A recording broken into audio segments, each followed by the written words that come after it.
Super people, cool. High schools, nah.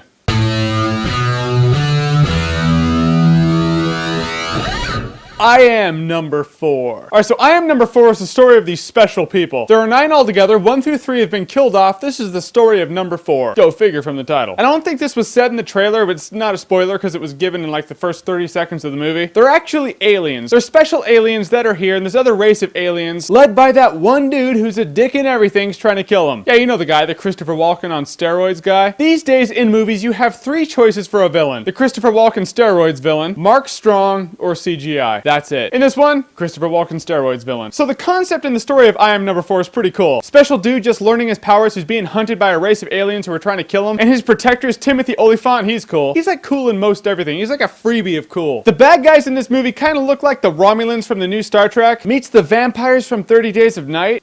Yeah. The concept of this movie, though, was really bogged down by the high school thing. I mean, you're this badass alien with all these special powers and you have to go to high school. Can't you just be like John Connor in T2 and never go to high school? Worked for him. Whenever I see special things taking place in a high school nowadays, I think one thing. Yeah. Especially when he gets a crush on this girl and he can't get her out of his mind and Timothy Olyphant's like, we're not like the humans. We love once and it's forever. I was like, oh god, don't bring Twilight vibe into this. All in all, the high school setting just trivializes this whole Earth is in peril thing. However, the climax of this movie was badass. It was some really cool action, man, because he can move things with his mind. This big beast is coming at him. Then he catches the thing's head with the force and slams it against the lockers. It reminded me of like God of War when Kratos catches something with his blades of chaos and slams it on the ground. So that was really cool. A lot of cool shit in the end of this movie. I mean, laser guns, explosions, people flipping, things getting thrown through walls, moving things with the mind. Actually quite awesome. At that point, I kind of got what the movie was. Kind of a cool, fun movie about aliens that look like human beings with mutant powers. And you know, gotta save the world and shit. Simple, not meant to be deep. Don't go into it expecting a performance from Sir Laurence Olivier or something. High school movie, mutant powers, supernatural shit. The X-Files on steroids. There you go. I mean, a robotic main character, a nerdy sub-character that the main character takes under his wing, a really hot chick, another really hot chick that you don't see until the end, who has an Australian accent. That is Win. It's a basic formula. And actually, the end does set up for a sequel. So in the first half of the movie, I was like, who cares? But after the badass throwdown and the end of the movie, I was like,